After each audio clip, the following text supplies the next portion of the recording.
we'll make a start now. As I said earlier, if you were with us, if you could just keep your microphones on mute. They should be mute as a default when you join, but if you can turn them on mute, it just makes it a lot easier to conduct today. So welcome to the second British Taekwondo Online Coaches Conference. The world is changing very rapidly, and I'm sure we're all coming to terms with isolation and a different way of working.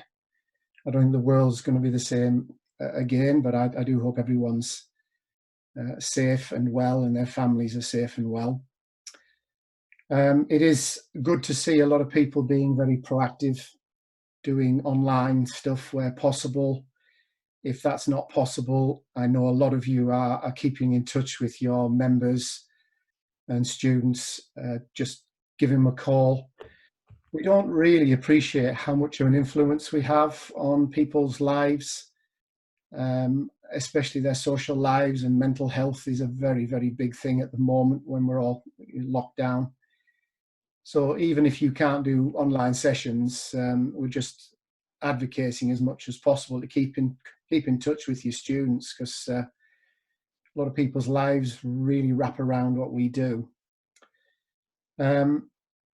Thank you very, very much for joining us, and today's speakers, especially Siva, Terence, Richie and Phill. I'll introduce them one by one as we get into the topics. A little bit of housekeeping again for the people who've just joined us. If you find that the video is freezing or the audio is dropping out, it may be that your Wi-Fi is not strong enough, and if you turn the video off, it works better sometimes just on audio. But if you can do it on video, then you can get to see all the other participants, and it's good to see everybody.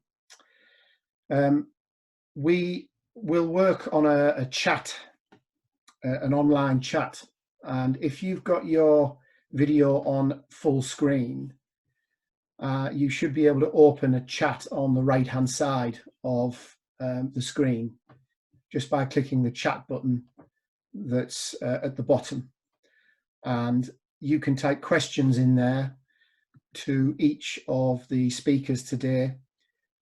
What I would ask is, if you're going to pose a question as we go through today's conference, please type the name of the person that it's to first, and then start putting a question in there. What I would also ask is, you can send private messages to any of the speakers today. At the bottom you'll see a little box that says to. If you click on that, at the moment it will say to everyone, but if you want to send a private message, just click on that box and it will it'll switch to the individual. One last thing on the chat, if you can just keep the chat for questions and answers, so that we and the speakers can go through that and keep a copy of this. We'll put it on the website and try and answer as many questions as we can. I know the urge, and I can see a lot of you are doing it already, to use the chat to say hi and hello, but I would ask if you could just keep that to questions in particular, and it just makes it easier to scan through. So without any further ado, I'd like to introduce our first speaker, who's going to talk about how to run an online session. And it's really good to see people like Siva Ramasamy, who's a director of British Taekwondo and also head of Gurumu, getting some significant numbers on online sessions. If you could tell us about that, Siva, that would be great as an introduction of yourself. Thank you. So over to you. Brilliant. Good afternoon, everyone. Great to see the Taekwondo community online and second Zoom session. As Ian introduced me, I will go straight into today's objectives. But prior to that, just to answer Ian's question, we yesterday, and you probably know, we did our first Pilates session family-friendly Pilates session for charity to raise money for NHS doctors. We had 151 participants, and we're donating money to charity. So it's about bringing the community together, making things fun, interactive, and having a purpose during these difficult times. So hope that gives a bit of a weekly wrap up of that point. But what I'm here to talk about is what an online session actually looks like, and what I kind of my take around this is to keep things quite basic, to come back to the basics, the foundation of actually creating good martial arts, good athletes. So it's a great opportunity with the constraints that's there to go back to the foundation and the fundamentals. Every so often in the week, we take up the notch, do some more dynamic, exciting stuff, but it's all through a planned process. Every week, I create a weekly schedule, a weekly plan. Every session has a session plan with goals, objectives, content and activity that I'm delivering, but also the outcome. Just to give you a little example, because I'm using multiple devices because I'm going to be doing some visual stuff. So let me just get this up here. So for example, this is a session plan on Monday around dynamic leg control and various other bits and pieces that we've been working towards from our previous sessions, from basic foundation level. And this is a session for the entire week, like a elite training program session, Monday, Tuesday, Wednesday. And the reason I'm saying this is that it actually gives a sense of direction, a sense of a purpose and why we're doing these types of activities, rather than come along, stay active, kind of thing. So it's much more focused activity that we're trying to do for the members, but also to show the parents that this is important, this level of activity, these types of activities are important during these times. So planning, preparation is key to ensure that we go continue 4 weeks, 8 weeks, I don't know, maybe even 12 weeks during quarantine. Just going to quickly run through, because I know from the previous Q&A, there was a lot of questions around technology and things like that. But just to reassure people, you can run Zoom session with a phone. As long as you've got a decent camera, you don't need microphones, you can just run. But I know there's some coaches, really tech-savvy coaches, who are doing some great stuff out there with technology. I've seen some really cool equipment. But from my point of view, I use my phone camera on a tripod that I can move around. I connect my laptop.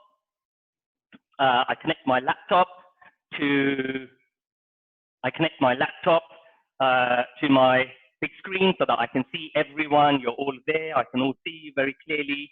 And also maybe a bit of lighting, but I have a reverse camera as well, because sometimes having a different direction is quite good. And it's really just trying to,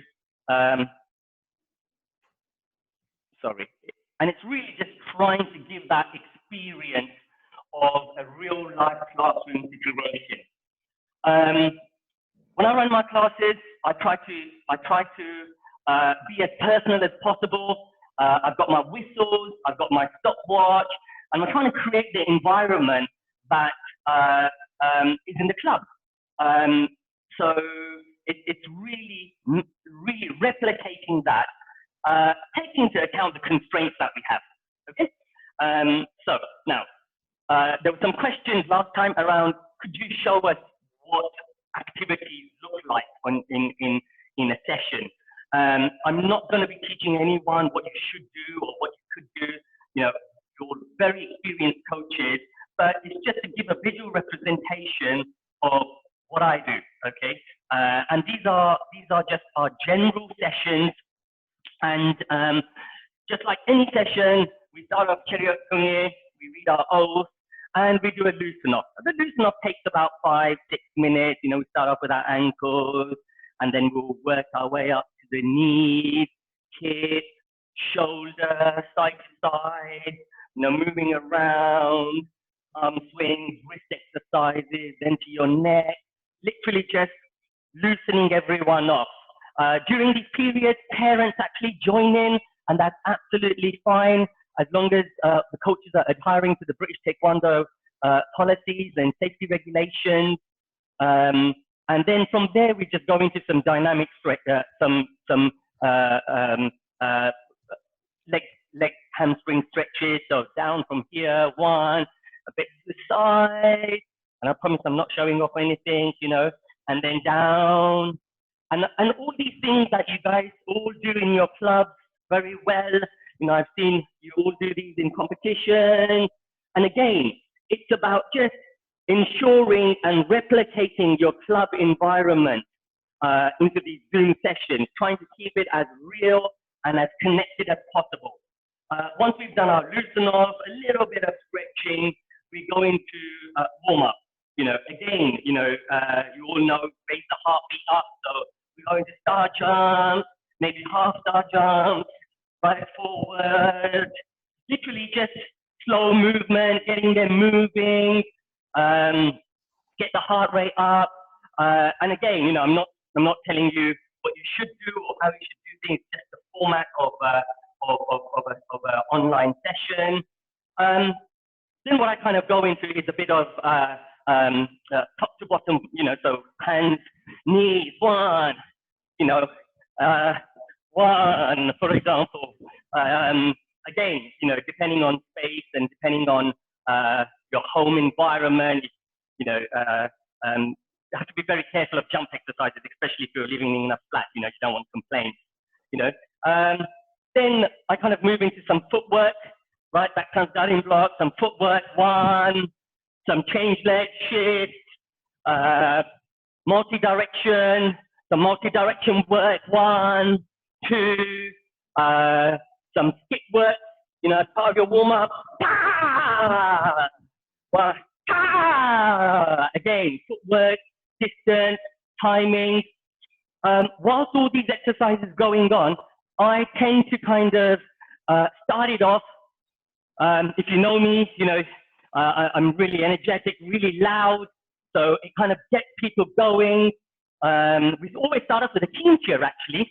We put our hands in and we go, Gurumu, hey, Gurumu, hey, Gurumu, hey, and then kickstart, you know, at every single section, just like what we would do in a club.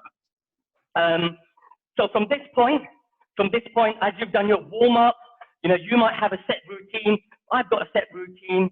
You might up your warm-up. You know, it could be, you know, press ups, sit-ups, again, all basic stuff. And then you might go a little bit advanced, leg work here, one, or rotation. Again, you know, star jumps, one, star jumps, you know, again, whatever exercises you're used to doing. So these are the general.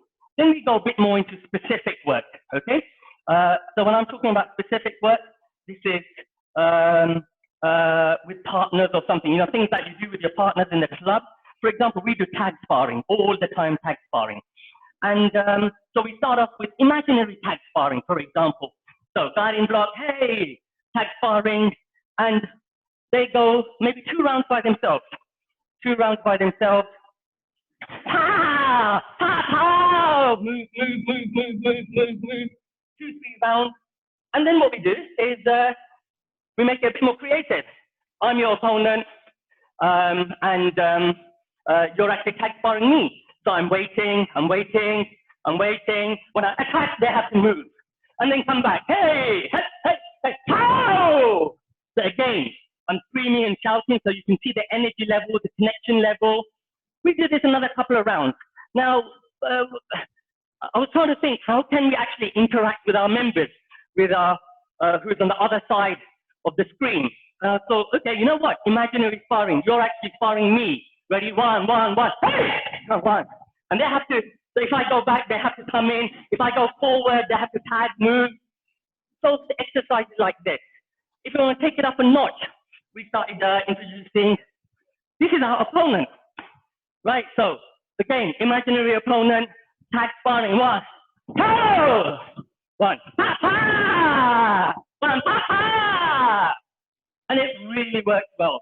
You've got your opponent, your timing, your distance. So if you're kind of stuck for ideas of how to do things like this, maybe some of these things are a bit more useful. Moving very quickly, again, most of your athletes probably do play sparring. You know, you don't have an opponent. If they don't have a sibling or someone, they could probably use I don't know, a bob or something, or a chair. You know, not hitting the chair, but for example, go ta, ta, ta. Move, check, ta, ta. Again, replicating what they would do in class. How would you do that in a house environment? I've got a 3x3 here, but really what I've noticed in the last 5 weeks, I only need 2x2. In some cases, I only need a meter by meter. So you can adapt these exercises, space and whatnot. Once we've done our warm-up, we go into some stretching, some static stretching again. You know, all the basic static stretching that you guys do very well. Hands down, leg back, down, middle, twist. Same on the other side. Open, down, right. Sorry guys, I'm zooming through because Ian's only given me 20 minutes. I could talk for 2 hours, but I've only got 20 minutes. To your left, then down, right, and then touch. One. Go your feet down, butterflies. Lift your leg up, rotation, inwards. One, again, same. And you can do different stretches, whatever you want, down, here, one. And your side splits and box splits. And what I tend to do is then I transition into, sorry guys, just gonna grab a water. Then I transition into dynamic stretching. And again, I bring back the chair. We all do this with walls, chairs, sideways, forward, backward, right? I finish off my dynamic stretching and we have a drink break, come back in, team cheer, then we go into the main session. Now, I just want to say during this part, it's really, really important to make sure that we're not in a robotic mode. If I can just ask Ian to tell me how many minutes I've got privately, that'd be great. Thanks, Ian. So it's important to interact with your members rather than just going, not observing what's happening. So I do my stuff, then I come to the camera, I'm interacting, I'm speaking to them. Sometimes what I do, sorry guys, I'm gonna put you all on my screen. I'm like, Mr. Richie, how are you, sir? Come on, sit up, great effort, great. And these types of things is really just connecting with your members and showing that you're actually making an effort.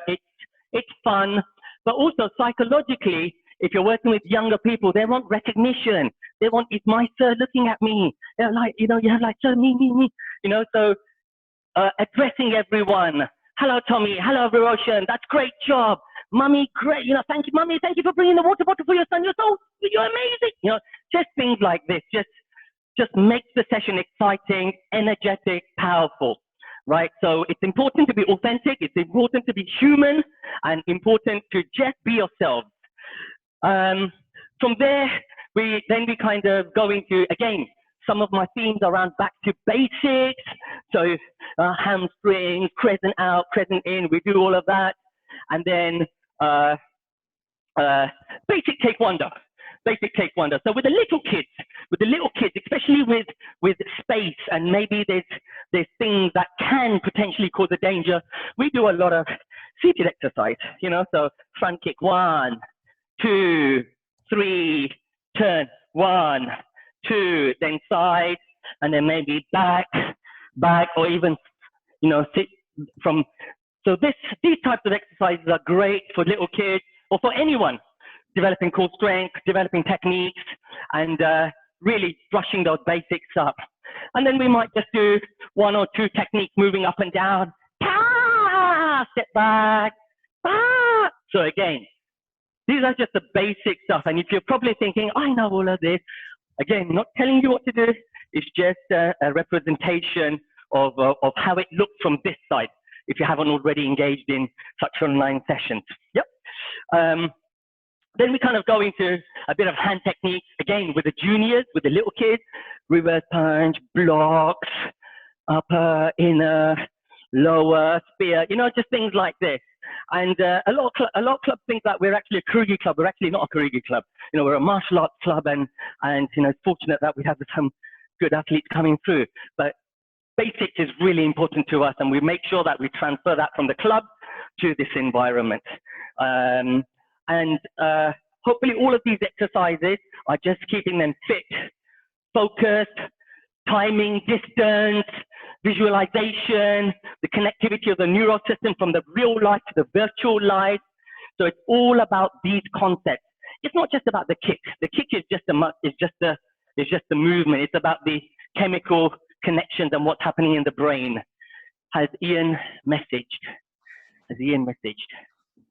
Let me quickly check. 5 minutes. Okay. 5 minutes. Okay. Right. So then maybe depending on the sessions, we will kind of finish off with pumseis. If it is senior sessions, advanced sessions, we take it a couple of notches up. Maybe, you know, we get chairs and they'll do 50 leg controls, 50 low highs, cook turns, you know, things like that. It's also quite important to make sure that your sessions have a bit of variety. So when we were thinking about actually, you know, siblings who don't have pads and things like that, what are they going to do? Unfortunately, lockdown happened when we couldn't distribute our pads to a lot of our members. So I was thinking about it one day, and it was actually a conversation with Payne. So I have to give Payne this credit. You know, it was like, Siva, just grab your pads and just do some pad work with them. So a couple of weeks, you know, what we've been doing, guarding block 1, reaction work. So my right hand forward, the left leg kick. So like, okay, everyone, reaction work. Focus, like you're in a competition. Back leg turning kick. Boom! Okay, come on, ready. Front leg chop. Boom! Okay, and you can just vary. Check turns, check chops, you know, stab. Front leg left, boom! What I'm really doing is getting into their brain, having those chemicals going. It's like, it's a real replication of what they're doing. They're not kicking the pad, but it's the feeling, it's the energy inside them. Sometimes what I do is we do sparring. So they're sparring me. Boom, reaction. Check, move, turning kick. Turn, boom. I land, double turn. You know, so again, reflective sparring. At this time, what I do just to create some variety, I will put someone else on. I'm wary of time. Okay, I'll put someone else. I'll co-host with someone else, bring them in. Okay, Viroshan, you're sparring Viroshan, 30 seconds. Constraint-based learning. I've had people say, camera's not clear, can't hear you. Find a solution, guys. Find a solution. It's constraint-based learning. You get kicked in the eyes in a competition, you can't see very clearly what's going to happen. Throw a towel in or find a solution. So again, these are all constraint-based learning situations and scenarios. But again, bringing the audience into what we are doing. I just want to finish off, Ian, I promise I'm going to finish off a few minutes. This is about being creative. It's important to be creative and provide variation. Purely and simply because if you do the same thing for 4, 5, 6 weeks, I did this for 4 weeks, this is my 5th week. I'm getting children yawning, crawling, they go sit on the sofa, which is fine. But I think there needs to be a level of variation and you know what your students are about. So some of the bit more fun, creative stuff that I kind of introduced and want to kind of share with you, and I'm just going to say to Ian, please don't cut me off. I'm going to finish in a few more minutes. Is for example, if you're doing leg control, these are just fun stuff. Very simple. I just need one, leg up, leg up, leg up. You know, just simple things. You don't have a racket, use your hands. You don't have a ball, get a screwed up paper, for instance. For example, another thing, this I just sat and created last week for this week for next week's session. So you can see there. So hopefully you can see, okay, hold on. Let me put it there. Or let me put it there, okay. So for example, it's like, one, and I'm hitting, come back, one, ooh, come back, right, for example. And again, you don't need hoops, paper. Grab a paper. Everyone's got paper in the house, stick it in the wall, color it something. Again, works really well with kids. Target shooting, here, turn around, hit, boom, again, these are type of stuff that really helps.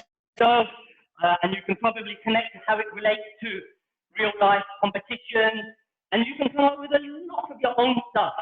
And what I found is when I come up with variations like this, engagement is higher. Another thing, and I'm not going to take credit for this whatsoever, I do speak to a lot of coaches, collaborate. This is by, this was born through a conversation that me and Saeed Bogdak had. You know, so again, two more minutes and I'll finish. Right, so how do you utilize, you know, for example, chairs, one, you know, here. Again, back to basics, one, okay? It's very simple. It's like, you know, if they hit the chair, they know they're doing their front kick wrong. Well, again, you know, up, side kick, one. For seniors, you can make it a little bit more difficult. Right here, one. Right, again, here they need to bring the leg up. One. And for example, let me come in a little bit into the camera. Up, one. If you want to use this for exercises, one, right? Or there you go. I don't need much space. 1 meter. Or, for example, warm up. I think you get the picture, right? So my message there is, guys, is it's important to be creative, give variation, but it's all about just engaging. So let me just quickly check my notes if I missed anything. No, I think that's all, guys. I'm tired. Thank you, Siva. I think we've all had our workout for the day just watching that. Really, really good stuff. As usual, it's all about the energy. It's very difficult to wing this. You have to plan, as Siva said at the beginning. Sometimes in classes you can get away with a little bit of just doing it on the spot, but in the live sessions you're under that little bit more pressure. But as long as it's authentic, full of energy, keeping your people engaged, you can't go wrong, really. Just, you know, a couple of points that I pulled out of that, which is whatever you do, just be mindful of the space that people are working in. As I said, you've got 2 meters, 3 meters if possible, but 2 meters will work. And the other thing is to try and keep the people themselves engaged in some ways. Give them a voice, even if it's just a key up or a shout or a fist pump or whatever you want to call that, so that it's not all one direction. So quickly moving on, and Siva linked that very, very well. As well as the Taekwondo training itself, there are lots of other ways that you can interact with your members and just mix it up, vary what your online delivery actually is. This key word, engagement, is there again. So just want to introduce and thank Terry Statham from Jinhaeng Taekwondo. If you're there, Terry, would you like to take over and follow that? I'll do my best. I'm a bit nervous. I'm a bit nervous. Oh, are we on? Oh. You are, yes, go ahead. Oh, yeah, sorry. Okay, I'm a bit nervous, so I've never done anything like this before, so I'll just do me best. All right, so good afternoon. It's all on slides, all my stuff. So good afternoon, my name is Terry Statham, and I'm from Jinhaeng Taekwondo. Yeah. Nice. Today I'll cover a bit about Jinhaeng Taekwondo, how we started online, our timetable, the sessions we run and why we run them, our online and digital offerings to engage with our students, engagement through well-being checks and investing in our own development, feedback from our students, and then what's next for us. I'll try and slow down a little bit. How do I move that? It's halfway through. How do I move them pictures down the side? Sorry. Oh, I've done it. So nice. A bit about us before we start then. We are a family-run Taekwondo club. In the photo is myself and my 3 sons. So from left to right, we have Jacob, age 16, is a 3rd Dan and is an assistant instructor, and the kids know him as the Giant. Isaac, aged 18, he's a 3rd Dan instructor. Noah, age 12, he's a 1st Dan and helps out in most classes. So especially with the young ones, because he's so young that we find the younger ones communicate with him quite well. Myself, 3rd Dan and lead instructor, and then my wife Emma, who's not in the picture but organises us all and does a lot of the admin for us. We opened our school and joined British Taekwondo in November 2017. And we currently have around 65 students who train regularly, all ages and abilities. We have a dedicated building and we teach for 17 hours over 5 days across the week. And we operate as a community interest company, as we do a lot of community-based activities. So that's it. How we started online. To be honest with you, I was a bit nervous like I am now, and a bit scared of how things would go. It took me a while to get used to looking at the camera when we're using Zoom, when doing the classes. Like the lads were laughing at me and a lot of the students, but I was gibbering and they seemed to be taking it all in a stride. We knew we had to stay connected to our students for their well-being and for my own. And for our online classes, we use Zoom. We've had a couple of technical issues, but generally it's not too bad. We try and do it in our gym just out the back, and sometimes the internet's not brilliant in there. So we've had a couple of issues. Other ways of communicating, we use a Facebook group for photos, general posts, and to share documents with our students. We use Spond as well for events and file sharing. Also emails, text, WhatsApp, Messenger to communicate to the whole group or to individuals. So we try and do as much as a whole group as we can, rather than individuals. I just think it's better for us, safer that way. We trialled our first class online with the little Dans, as hopefully the feedback wouldn't be too harsh. It was all right. We actually got some good feedback from it, and then started to trial our other classes. And we launched our online timetable on the 3rd of April. It took a bit of juggling to start with, but then we decided to set down a proper timetable. So we created a timetable, published it, and it was to provide a bit of normality, stability and routine for us and the students. So there weren't, oh, this might be happening today. So people knew exactly what was happening when. We do think it's important to let all our students come into any class, although all classes are targeted, are focusing on the target group. We have a couple of students that actually turn up to every class, which is just mad, but never mind. The only exception to that is we have an adults class where some people let off a little bit of steam, and it is literally 16 and overs only in that class. We actually find it helps a lot of key workers, especially at the moment. With the little Dans, so 4 to 7 year olds, we were doing a morning and an evening session to start with, but with the evening session, the young ones didn't seem focused and had no energy.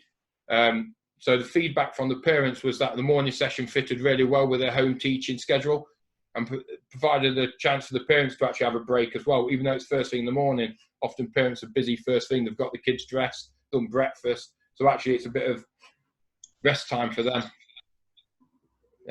As you can see from the timetable, everyone has the opportunity to train at least twice a week. And we duplicated the PM session for the following AM session a couple of times a week. And that was because we've got quite a few key workers, nurses, people work, care workers and things like that work training with us. So there was missing a few sessions to start with. So this is why we came up with a timetable. Our fitness class, adult class and mixed is on the same days as they normally be. So Tuesday evening, we always have a fitness class where everyone gets involved. It's just a bit of a laugh and joke, really. It's just more like a relaxed session rather than Terry the ogre standing at the front telling us yes sir, no, it's right, wrong, and all the rest of it. However, online and digital offers. So the other sort of things we're doing, some of our students don't have the space to attend the online lessons, which is a bit of a shame really, but it's just how it is. So other things that we've tried to engage our students with via digital is the family bingo night. We use Zoom for that. It's always a good laugh. Plenty of people online with it. We give prizes such as t-shirts, and we did the Easter weekend. We gave Easter eggs away for that. Again, all ages can do it. We did it with Korean numbers, a couple of games with that, and then went back to English again. It was just a bit easier. And we did a colouring competition so far. That's stuff for them.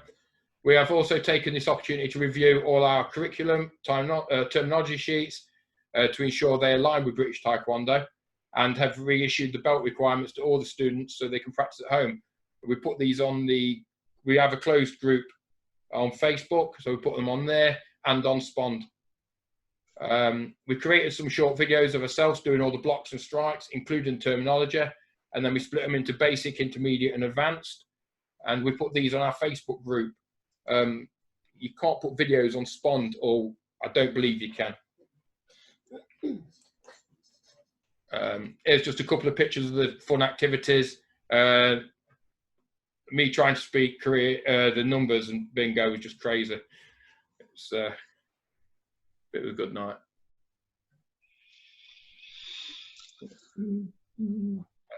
Wellbeing checks and development. So we noticed that some of our students weren't interacting with us digitally at all. So we wanted to check to see if they was all right. So what we did was we just grabbed the phone, sent a text to each of these students. It was nice to get the replies back. Some people let us know they were struggling, and we've tried to help where possible. So that's just like giving private online lessons to people in the middle of the day rather than on the timetable. We haven't advertised I do that because obviously everybody will just get up at 12 o'clock and want me to teach them. It's valuable time and useful time for us as instructors to invest in ourselves as well. So as well as completing the online BT safeguarding in sport course, I decided to do another free course online with Open Learn, understanding autism. I don't know about a lot of the schools, but we have quite a few students on the spectrum. So this has given me more confidence to support them in the classes. Like I say, it's totally free, that one, just on the Open University site. So it's well worth looking at. I think that was 24 hours of study. So it's not too bad. Oh, wrong one. Yeah, what's that one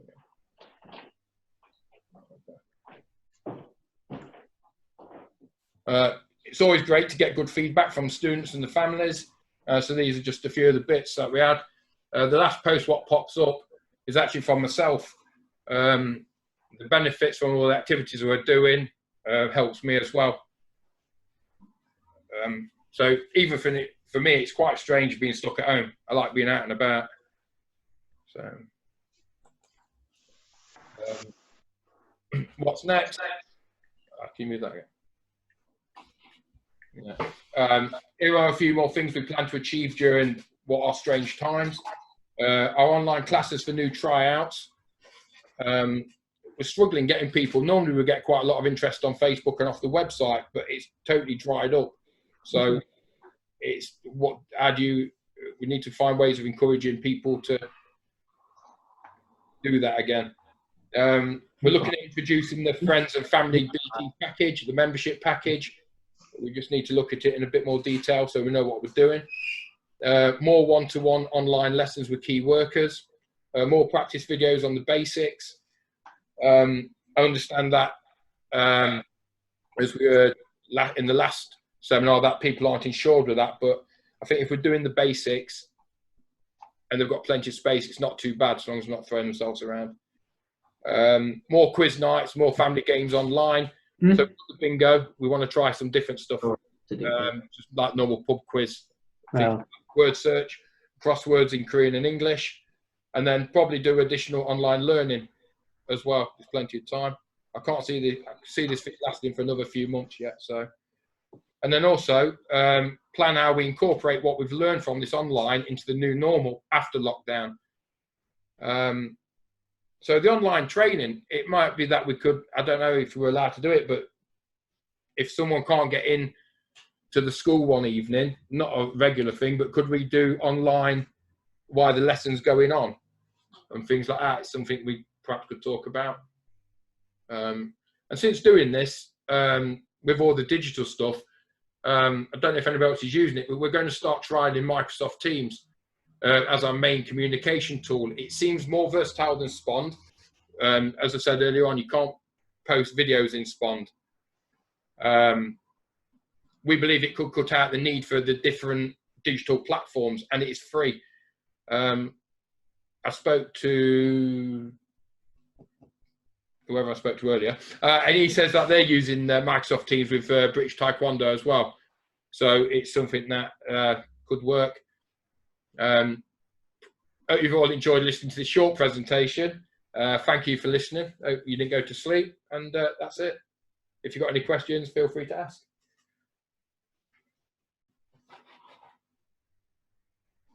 Get it done.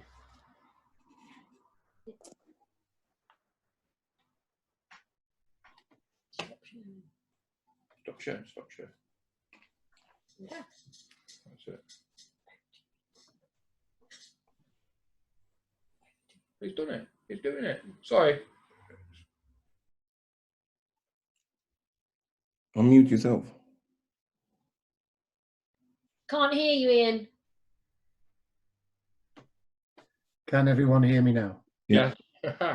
Yeah, sorry about that. Your wonderful slides, Terry, were hiding my mute button. Thank you very, very much for that. That's a real family Taekwondo story, both you know, as a unit and as a club, and it just is a perfect example of what we've been trying to say to people about keeping connected, looking after each other. You know, mental health is a big part of this. Just asking how people are doing. As Terry mentioned there, we've got at least a few more weeks of this, could go more than a month, and just keeping connected, basic human need. So anything we can do to help with that is more than appreciated. Really liked your online timetable, Terry. I have no idea when things get back to normal how you're going to go back to work and to life in general. You know, just spend your time online, and it's amazing what you're doing, what other people are doing. Also very important point about what follows. Definitely we're going to look at keeping this sort of thing going. Our insurers are very positive about wrapping around the insurance with online, and we've got to adapt to the new normal in different ways. So thank you very much. Simon was just asking on one of the chats about what, the people that weren't engaging. What sort of angle was your text? Was it just a how are you doing, Terry, or was it more than that? No, but yeah, basically we sent it to, I'll just read one, my wife's got it on her phone. So basically what we did was we just literally do it all the time. If someone hadn't been training for a week or so, if they hadn't been in all week and they hadn't told us, we'd always drop them a text every single time. So, yeah, so we've got one here. Just checking in how you are all getting on with this current strange world. Hope you're all well. And so-and-so is doing well too. Love from Jinhaeng Taekwondo. That's it. You don't got to go into any detail. You don't need to push them for an answer. Just drop them a little friendly text. And if they respond, they do, even if it comes back in the, even if they say they're not interested anymore or whatever it is, at least you know what it is. 90%. Great. Emma says it was about 90% of the people answered the text. Some of them don't answer, but they come back on. They came online training straight after. So sometimes it's just a little nudge that they need. So just a friendly text. Not heavy. You can't push people. Yeah. So we're going. Thank you very much for that. Another great, a great example of what you can and should be doing if you've got the wherewithal. As I said on my chat piece there, all your slides, all Terry's slides will be available after the session to people who want them. So we'll move quickly on to Richie Allen from Allen's Taekwondo, who's going to talk to us about keeping connected with your community. Similar sort of theme. But Richard, are you there? And over to you. I'm there already. Hi guys, how you doing? My name is Richard Allen. I've been in part of Taekwondo with British Taekwondo from the 80s, and I've worked along involvement with people like Master Ingram, Chris Sawyer, Ibiganza, Master Shin, Kwok Won, Gary Sykes, John Blaise, Peter Adamson, Kathy Worker, Azim Razak, and so on. Dave Bailey, so they've been my teammates and some of them as well. Anyway, what the subject today, what we're going to be talking about is connecting with your community. And furthermore, we all have a way that we connect to our students and the family. One thing that we can't take for granted is this time we're all in lockdown, parents and kids as well. How do we get them involved? Is the main part. I'm being very, very successful recently. And when this lockdown started, I was very lucky to start the online session. My brother spoke to me and says, you need to start something online because we use the same thing at work.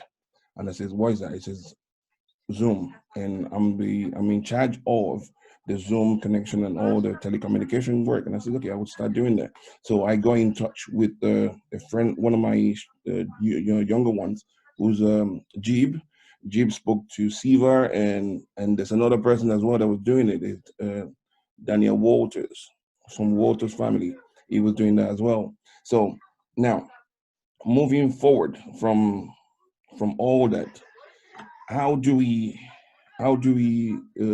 carry on by helping our students and developing more students? Because what already happened to me, for example, because my club is based on paying monthly, and there's some students only pay monthly by paying by cash or whatever it is. Once the lockdown started, I didn't see them anymore. So it was a difficult one to try and get them back. The ones that pay monthly, it was easier. They were training every day. They were training all the time. They were there, and I'm very supportive to them. But what then happened is those other ones is a difficult task to try and get them back into training. So what I did say to them is, guys, I just need you to be a training, okay? With the money situation, we talk about that later on. But just stay committed, stay carry on training. And what my training is based on, I'm sorry, my slide didn't work today, so don't worry about it. I will let you know. I'll give you all the information. What is based on is what we had before regarding the grades, regarding what we were working towards. We're not going to stop those things. But we then know we haven't got the space. We then know we don't have somebody in front of us.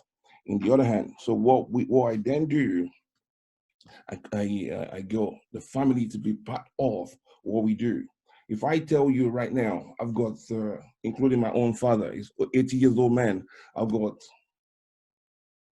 over 16 adults taking Taekwondo, but just from getting them involved, making them be part of what they're doing. And I said, okay, you guys that pay monthly or whatever it is, I says, your family and friends license is going to be covered by the club.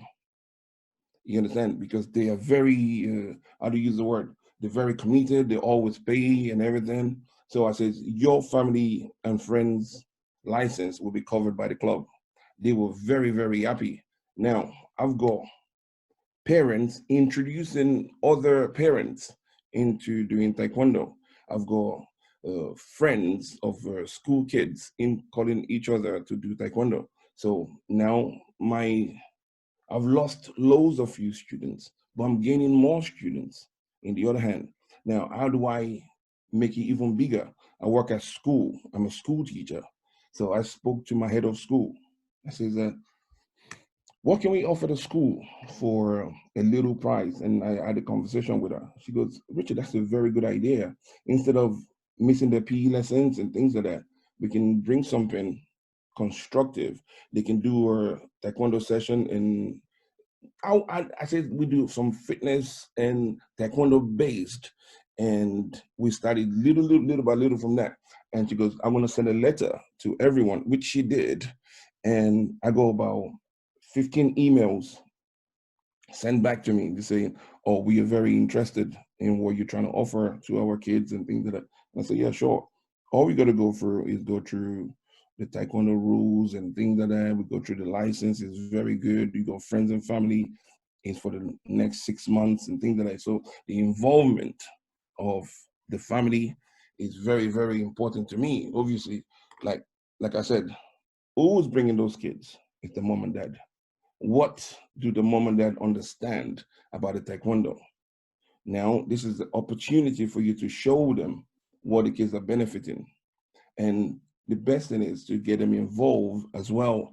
So if you're teaching the basic things like for hands, I know for a fact once I have a non-Taekwondo person, I'm not going to do any kicking. I'm not going to do anything out of the ordinary. I don't want to create any injuries. I'm just going to use my upper body and do some certain things with them and give them the new terminology and things like that. Anyway, what I then been getting is I said, we're going to do a session for the younger ones first. Then we'll do a session for the older ones. And I didn't even know that some parents, they are NHS workers. And they're like, Richard, we are so grateful. You don't understand how those exercise, those training really made us very strong. There's about 20 people in the hospital that are very sick, part of our colleagues. And I said, I really appreciate that for telling me that and saying things like that. And involvement and getting them connected to what you do, what you teach, because we take what we do sometimes for granted. Taekwondo is a way of life. That's, you have to not just focus on kicking and punching, like Ian was saying, mental issue. For people to just get up and say, come on, I'm ready, I want to train. You've done 1,000% of the work that you're not expecting to make those people feel that way. Like I was saying to you, why did my father stood up and says, come on, let's go, let's train. And my mother stood up as well. I'm not saying they didn't know anything about Taekwondo before, but it's how you get people involved. Now, another thing I was going to say is to communicate with your community. You have a MP, your local MP, that you can write a letter or email to. They always getting, everybody's at home. They gain all this information and just says, this is what I'm doing. This is what I'm doing to the community. And speak to your local newspaper. Say to them, guys, we got this going on. This online session just to keep the kids away from not doing anything, because the body is a very lazy piece of work. The body will stay in bed or stay and do nothing or watch, be on a game, whatever it is. But if you say to them, we will train at 6 o'clock or 5 o'clock and things like that, they already know that, okay, that time I'm going to do this. I'm going to be part of what we're supposed to be doing. And like I said, we involve the parents. We learn to split the sessions as well and make sure they work out. Like what Siva was doing, that was what Siva was doing was A class for athletes that, or so some certain kids. But to get the parents involved in what you're doing, you have to reduce the output of what you were doing before, so for they can enjoy it. Like what you were saying, Terry, that you do games, a quiz, and things like that. There's something we use called trivia, and we ask questions and do all this as well, which is very good, fun things. And we then put out who the winner is for the day, and everybody be like, "Come on, let's go again." And I'm not gonna have this. So it's a very good idea as well. I get involved with those things as well. It's a very good idea. So now I talk about speaking. And another thing, if you go to your hub, and contact your old students, do 10 in one day. I guarantee you, maybe 2 will come back. That's good enough. Or reach out to your old members. Just say, hi, how you doing? Oh, guess what? We've been doing online session, man. It'll be very good. When are you gonna come on? Be like, oh no, I'm busy. I says, yeah, no, but I'm there every day. So just come and do a little session, man. I miss you. You know, little words that you use with your students, it makes a big effort to make them say, I want to come back and do certain things. And furthermore, we need what I do. I said to the kids, we are online training. I need you to put your uniform on, so you feel like you're in Taekwondo mode. Put your Taekwondo uniform on, and they put a uniform on, and when you watch the class, you were so impressed. And I said to them, with things that are going on, we're going to do a grading. I'm going to invite external coaches to be part of the panel. And they're like, wow. So you can see the seriousness in what they do and how they do things. And furthermore, we need to communicate with other coaches as well, because to have a bigger development in what we're doing, we can't just hold it to ourselves. Because what do? We hold it to yourself, you're only dealing with 500 people or maybe 200 people. But if you spread it out, it's very helpful. The most intelligent and knowledge and everything, where it is in the buried ground, because they don't share it. You share your knowledge with people. What Terry just did, that's a part of knowledge. What I'm doing right now, I'm sharing what I know. Now, how do we have that connection? Just say to people, this is what I did, like what Siva was explaining, and what I'm explaining. I get parents involved. Get parents involved, and you don't need a big space. Just get, all I say to them is, guys, we're going to do some exercise. Please make sure you have your tables around you. If you need to go outside, feel free. We have a wonderful weather at the minute. Like the guy, my friend in Wales, we have a wonderful weather at the minute, and you can do anything without falling down. I'm not doing any jumping kicks or anything like that, but I do the basics. Anyway, I'm going to stop within 1 minute. What I would like people to then realize as well, when you do your session, try and split the session a little bit. Another thing, try and invite people to your sessions. What do I mean by that? In my session, I've had a president of British Taekwondo, Sarah Stevenson. I've had Mohammed Cho. I've had Bianca and Aaron Cook. I've had And I've got so many people coming on more. Why? Because they're not doing anything at home as well, and they're putting back into our community by making sure we know what you're going through, and we can see how hard you guys are working and developing as well. So that's me. Thank you very much. Thank you, Richard. Really, really good. And you know, this sense of community. If there's one good thing that's come out of this awful pandemic, it's bringing out the really strong positive elements of the tenets of Taekwondo, which I know are used a lot as words, but very, very rarely applied. And this situation is really showing Taekwondo people in a really positive light, and long may it continue. I know that might sound a bit deep, but if you live by that code, then it means a lot. So thank you, Richard. We will now finish off with our final speaker, a return speaker, Phill Payne from Warrior Factory. Phill, and a couple of weeks ago, gave us some really, really good insights about all of the financial support, and it is a bit of a minefield, and the government are bringing out more week after week after week. So Phil's now going to follow that up and just cover off what kind of help and support might be out there for you guys, depending on the type of business operation you have. So Phill, thanks, and over to you. Hi guys, hope you can hear me okay. I'm not on the AirPods today. I'm just using the microphone from the laptop. Let's see if we can share slides.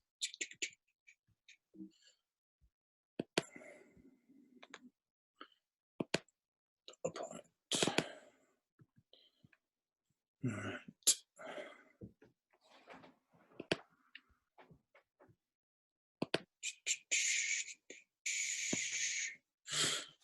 Okay guys, for those that have not met me before, most of you will know me. If you didn't see me before, you've met me around.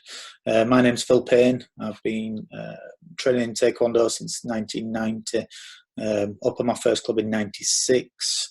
In 2008 I left my IT career that I'd been in all my life to coach full time, and I've been doing it ever since. In 2009, I opened my first venue, and then in 2014, Glutton for Punishment, I opened a second one as well, just to complicate matters even more. Before the pandemic, we had about 500 members, about 502, I think it was. Obviously, that's dropped since, but we should still be able to hold our own. And we had a good reserve of funds from the success that we've had over the years as well. And with the government help, that'll see us through easy enough. I now teach a few less classes, and this gives me more time to do stuff like this and help other instructors. Okay, let me shuffle this round. Okay, so I've got the business stuff today. I'll start off with this coronavirus job retention scheme. This is something that was put in place by the government to help people that found that their business had to close. So basically, we talked about furloughed staff in the last presentation. The government gives us 80% subsidy for furloughed staff, if you like, and then it's your choice whether you want to make up the 20% as an employer or not. Now, this has now opened, so on the 20th of April, you can now get onto this system and start filing in 3 weekly block chunks to claim that 80% back on any staff that you've furloughed. If you are an employee of your own company and you don't just pay yourself in dividends, but you actually pay yourself a salary as well, then as long as you're not working, then you can furlough yourself as well. You'll see in the bottom left corner there, there's a little video that was sent to me by my accountant. It was actually sent today, and that's really useful from Martin Lewis there on a quick update on the investigation that he's done on the ins and outs of what you can claim as somebody working for your own company, if you like. Now, the HMRC has put 5,000 members of staff on this, so they should get through it a bit quicker than the local councils are getting through the grant applications, which are still ongoing. You apply through the HMRC portal, which you'll need your PAYE number to do that. The funds are being dished out fairly quickly. They're getting out within 6 working days, which is pretty quick for anything that the government does, to be honest. The scheme has been extended now as well. It was announced, I think, last week for an extra month. So that'll run now till the end of June. Now, the main thing about the furlough scheme to remember is that if you're furloughed, you're not meant to be working in your company. Now, if you're furloughed from your own company, if you listen to that Martin Lewis YouTube video, you will find that you can actually work for another company.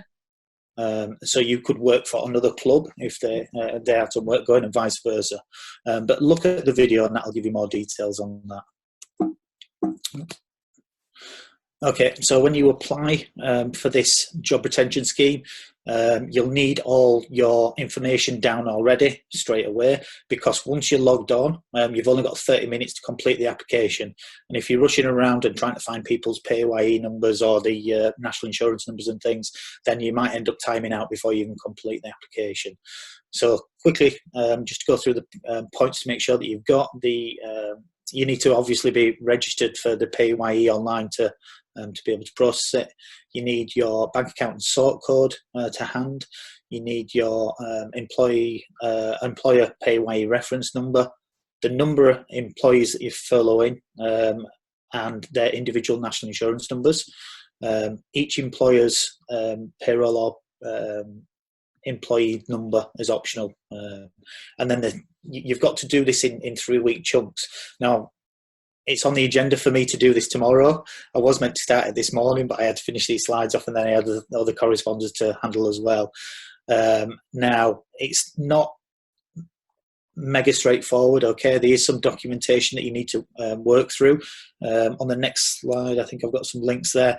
So on your left, you've got the link there to work out how much to pay each employee.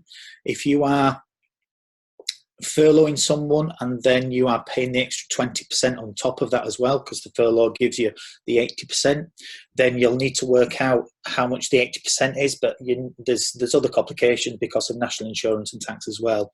But if you go to that link, then it will tell you exactly what you need to take into account when you work out these calculations. In fact, there's a link to the calculator there as well. So these are really useful links that you can just jump on and use.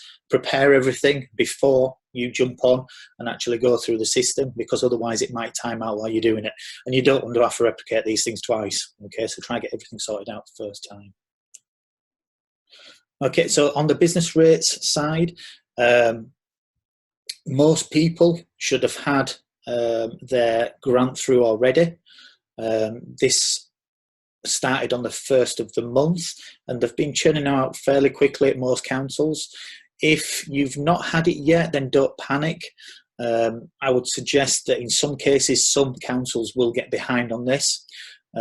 We got our one for the Halifax venue through fairly quickly, but for the Leeds one, there was an added complication. With the Leeds venue, we were in a different venue right up until the end of December, and then we moved to a new venue. We registered with the council and everything like you normally do. We got planning permission. We did the planning permission application ourselves, and it had D2 planning. But on the system, it was down as, I think it was down as workshop space. And for that reason, it ended up on the bottom of the pile. And at the same time as well, because it was down as workshop space, we didn't automatically get the council tax removed for the next 12 months as well. So I rang up and spoke to them. I couldn't get through the first time. Sometimes you're going to be on for more than an hour. But on the second time, I got through to somebody, and they went and looked at it and came back to me and said, yeah, all is fine. They rang me back up today and said, we'll get the grant. And at the same time as well, we've already paid the first month of the rates for the next financial year, and they'll give us that back within the next, I think they said about 10 days, because that's a different system. So don't panic if you've not got it, but do get in touch just in case there's an added complication. I'm guessing that they're going to work through all the different ones in terms of, for everybody that's contacted them, that they tick the boxes straight away, then they'll work through and pay all those first, and then they'll go back to the others and work through the problem ones. So if you've not been contacted, then either send them an email or phone them up. You'll have to look on your local council website to see the times of day that they're operating. For us, it was 9 while 2, I think it was, but it might be different for different councils. Obviously, right at the bottom there, don't go for the subsidy if you're not due to get it. There's explanations on the website of the requirements for it, but they will pursue you if you put fraudulent claim in. Okay. Now, when it comes down to long-term planning, we did go over this slightly before. Now, I've got 7 points here that I don't want to unduly worry you over, but what we should do is be aware of these points so that we can put something into place to circumvent them if they happen. First one is, if you mainly use Facebook to get new people in and you've grown your club based on using Facebook ads, after this lockdown is over and everybody goes back to their clubs and starts advertising again, then that is going to increase the cost and effectiveness and decrease the effectiveness of Facebook ads. As soon as everybody jumps on there and everybody's wanting to get new people into their sports or businesses or whatever it is, then there's going to be an increase in that cost, and it's not going to be quite as effective as it was previously. There's a little bit of a way to get around this. At the moment, advertising costs are lower. So if you're putting out content to your current students, and some of that content can go out to non-members in the local area as well, then what you can do now is advertise, if you like, promote your content to the local community now, and then when it comes around to the end of the lockdown, you can then retarget them customers, and it'll be a lot more efficient at targeting them customers then, and it'll use your advertising spend a lot better. Okay, so put some content out now, interact with your local community, and then when the lockdown's over, retarget them. When the restrictions are lifted, the subsidies will more than likely end. And what that means for us is, if we've dropped, say after 3 or 4 months, we've dropped say 25 to 50% of members, when the subsidies end, we'll be left with the bills that we normally had previous to this and half the number of students possibly, with no subsidies. So you've got to plan for this, okay? And the coming off of these subsidies will probably be quite harsh and quite abrupt. Social distancing could last for 12 to 18 months, sorry, or up until the point that they've got a cure, really, or a vaccination for it. So you need to plan out for social distancing and see if you can have configure your venue and the process of getting people in the venue and out the venue. If you think about this now, in the States, I've seen some of my friends in the States that have been allowed to open their venues back up, and it's quite strict over there. What they're talking about, I think it's in California that I was looking at, they're talking about having quite big venues, some of them bigger than what I've got, and only allowing 10 people in at once. And at the same time, everybody's got to have gloves, face masks, everything has got to be cleaned in between the sessions. Now, I'm not saying it'll be that harsh here, but what we need to do is start to look at these things now and then plan for the worst scenarios. It may be that we say when it first opens, if they're really strict, we may decide that it's worth sticking with the online stuff for now. Okay, but if we can look around this, we might be able to run privates in that environment, but trying to run sessions like that might be more difficult. But if we can plan for these things, then we can. It's an easy decision then whether we do it or not. You're going to get, because of the period of time that we've got in isolation, people will build new habits around that, and they may be conditioned to this social distancing. So trying to get them back in after the lockdown lifts to do a group activity, an in-person group activity, might be challenging.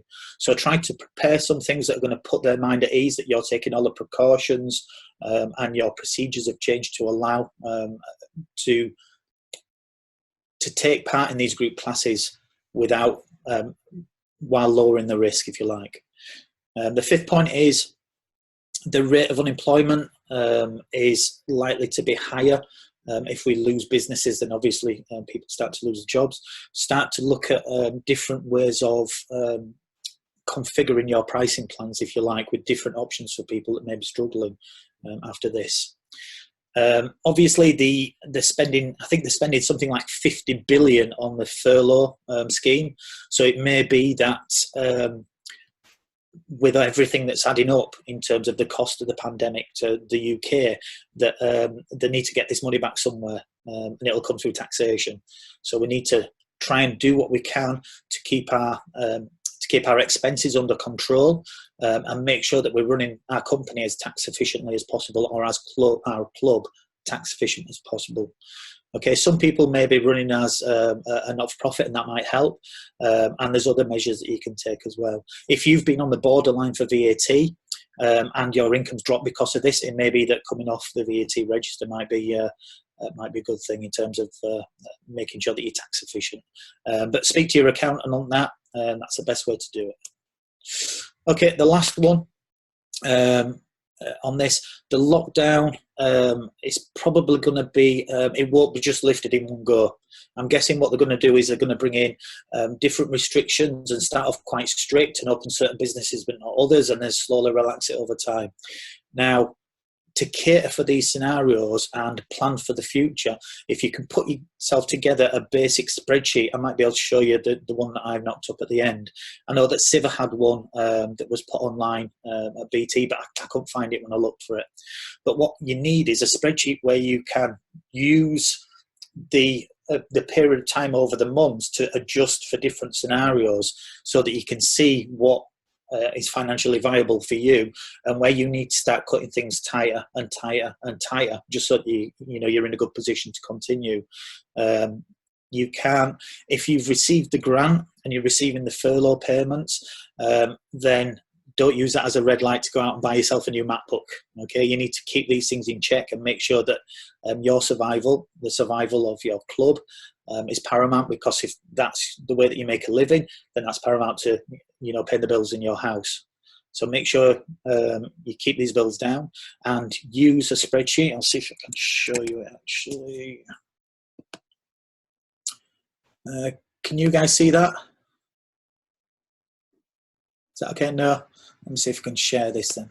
That's the spreadsheet, Phil, no. No, hold on a second.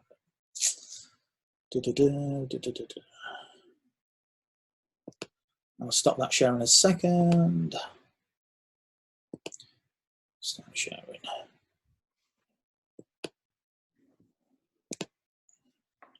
Can you see that now? Yeah, got it now.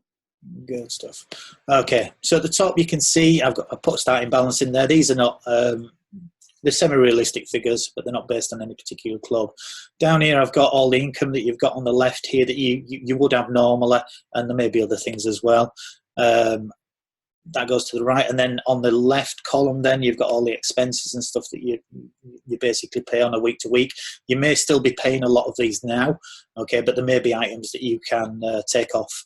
So as a running total there at the bottom, you can see a running total there of the financials, if you like. That adds everything up and takes everything away. And then on the next month, then you can see it's slightly more, because the income coming in is around the same, if you like. The income there. Basically, I've dropped this by 10% each month, just as to give you a guesstimate, really. It may be more, it may be less. You might see a sharp fall when you've gone to online, and then you might see it bottom out a little bit and stay the same for quite a while. But what you can do is tinker with these figures and see where your cash pot would be moving forward each time. Okay, I know it seems like you may have a lot to start with, but we don't know how many months this is going to last for. I suspect that the effect of it is going to be felt a lot longer than people generally think, although it'll be negated a little bit when they start to relax things slightly. Let me stop that sharing.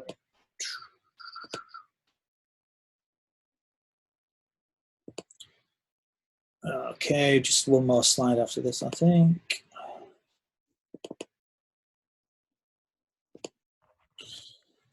Okay, as of before, I showed you this before as well. This is the financial independence thing that I was talking about in the last presentation as well. It's just basically putting yourself in a position where you've got robust financials for yourself and for your club. Basic stuff. As much as possible, reduce debt. Okay, especially if you've got high interest rates. And this is obviously based on the fact that you're in a position to be able to do this, but going forwards, it's something that will put you in a strong position when something like this comes up again. Create a buffer, which is your emergency fund. Buy less junk. in terms of stuff that you don't necessarily need. Obviously, buying stuff that's going to help you run the business is a good thing, but spending it on stuff that's not going to help you do that and not going to help you survive is not a great thing.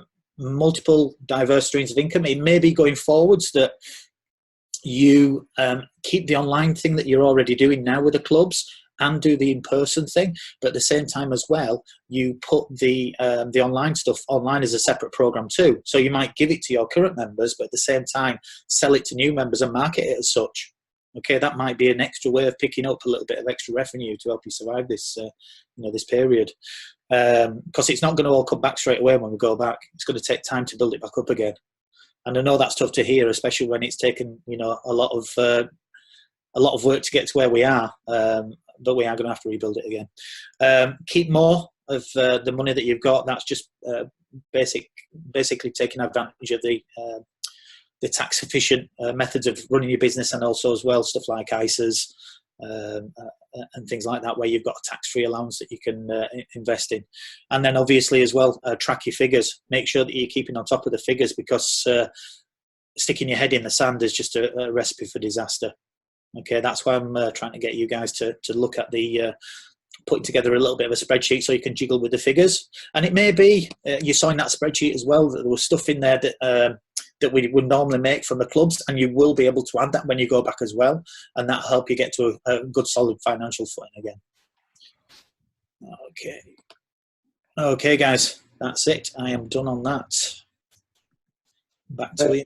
Thanks, Phil. Just before you go, it's just a question that has come up by a number of people, not on this web chat, but what's your understanding of what help might be out there for coaches that don't have premises, basically just working in schools or private halls where I wouldn't say it's cash in hand, but they are taking the money, they're declaring it as a business, because there's a few people have contacted us and said, I don't really fit in any of the government support schemes, falling through the cracks a little bit. I'm sure you know the type of people I'm talking about. Yeah.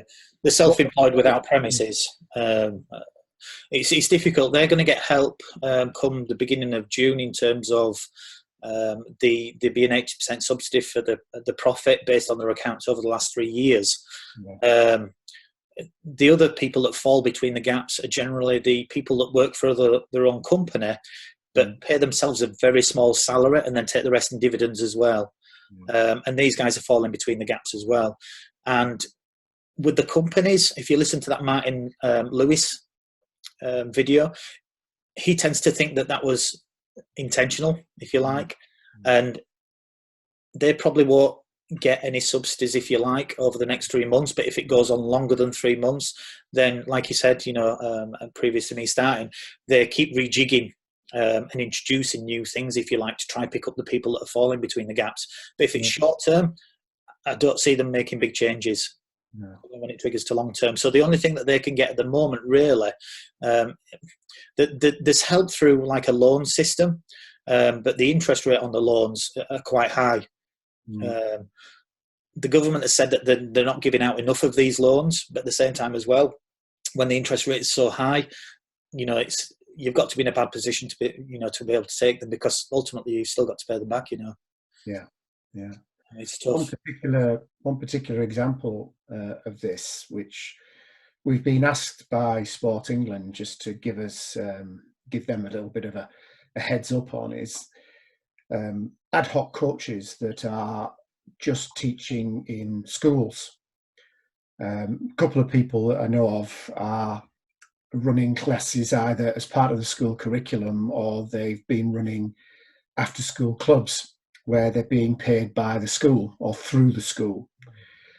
And it's a double whammy, because not only have they lost all of that work, the members aren't, in the traditional sense, members. They have no access to these children. They have no way of continuing to operate in any form, whether it be online or any other. And it's a triple whammy to a certain extent. They can't furlough themselves either. Correct, correct. And just coming back on your point about help being based on the profits of your company, well, a lot of these types of people, they go out of their way to make sure they don't make a great deal of profit. Yeah. Same Because with the limited companies as well. it's a very sort of hand-to-mouth economy, isn't it? And I do feel for these people because, as we pointed out to Sport England, they are providing a social service. You know, they're getting kids involved in sport, activity. Taekwondo is great for the physical and mental well-being, and para and all the other types of things that we can bring to the table. And because the schools have been shut down and the school premises have been shut down, these people have been benched and they've got no income coming in at all. So I'd be very interested to hear from anybody out there that's in a similar sort of situation, because Sport England have asked us to put a bit of a case study together and just sort of demonstrate to them that people are definitely falling through the cracks here. I think for these people as well, that we have a lot of people, I think, a lot of coaches in the UK that basically operate as a not-for-profit, taking a small salary, but yet they don't have that status because they're just operating as a sole trader. And they tend to have all the disadvantages of doing it, but none of the advantages. So, for instance, if they were teaching through the schools as a, say, a community interest company or another not-for-profit, then they may be eligible for the not the small grants scheme, but the one that is there for this coronavirus, if you like. But the number one thing for these grants is always that you're a not-for-profit. Now, you can run a not-for-profit, a community interest company or otherwise, and still take a salary. And I think in a lot of cases people will be better operating like this rather than just operating over as a sole trader, just taking a small amount out. Understood. The one message that we have had, and this is for all of you lot and anybody that you know that's in this situation, is even if your business model or your club doesn't exactly match the criteria that's in this emergency fund, then please still make an application, because they are being, I wouldn't say generous, that's the wrong word, because that makes it sound as though the people are just helping themselves. They're not. The criteria, the spirit of the criteria, they're trying to help. And I know of a number of clubs that have applied for the emergency fund for their club, thinking, I'll just chuck it in, and they've got it. They've got £10,000. Yeah, they got up to 10 grand, and some of them were just clubs that someone's got a full-time job and they're just running the club on an evening in a school hall, and they've just said, well, I'm doing this and doing that, I provide a community service, I get these many kids off the street overnight, and put down a number of things that they are doing and what they would like to do, and I know a few of them have got it. So please don't glance at it and go, oh, it's too hard work, I won't get it. You should. And the other thing I wanted to point out as a bit of a closing remark was, it is different from home country to home country. Scotland, Wales, Northern Ireland have slightly different criteria. So, people like Paul Jones, if you're not quite sure what the differences are, if you look on BT's, on our website and the news pages, we have this, it's not a very good title, it's called the Coronavirus Club Assistance Pack. I couldn't think of anything else to call it. But in there, we've got a load of tables that Phill was very, very good to help us put together, that actually, between him and James Doherty, they demonstrate what each home country can and can't go for. So, if you're in Scotland or Wales or Northern Ireland, you're listening to this, have a look on that, because it shows you what you can and can't do in each home nation. That's about it really from us. I've been looking through all of the online chat. I think we've answered most of the questions on there. So What I would ask is all of the speakers, if you could just review the chat, the group chat, and answer some of them, and we will put all of the answers on, we'll post them online. This particular broadcast, if that's the right expression, will be downloadable, I think, from the BT website or on YouTube or wherever Rhiannon can put it. But just to round off, and my God, we're on time by 1 minute today. That's fantastic. Thank you especially to the 4 speakers for today. That was really, really good. I'm worn out from just watching Siva.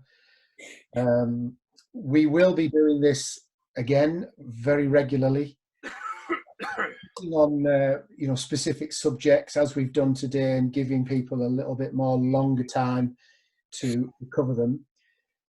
We're trying as well in BT to be as proactive as we can, so please keep checking the BT website. We're putting stuff out every day, pretty much. We've got new types of membership, friends and family, to try and help you guys to sign up people who, as Phill mentioned there, this could go on for months and months and months. So if there's any way we can support and help you keep in touch with your members, please let us know. Finally, please keep positive, keep proactive. It's the core message that we're trying to put across to everybody, because there's a number of coaches and clubs have just pulled the shutters down and thought, oh, I'll tough this out. That's fine for 2, 3, 4, 5 weeks. But as Phill said, if this goes on for a while, they're not going to have a club to come back to. So please, be as proactive as you possibly can.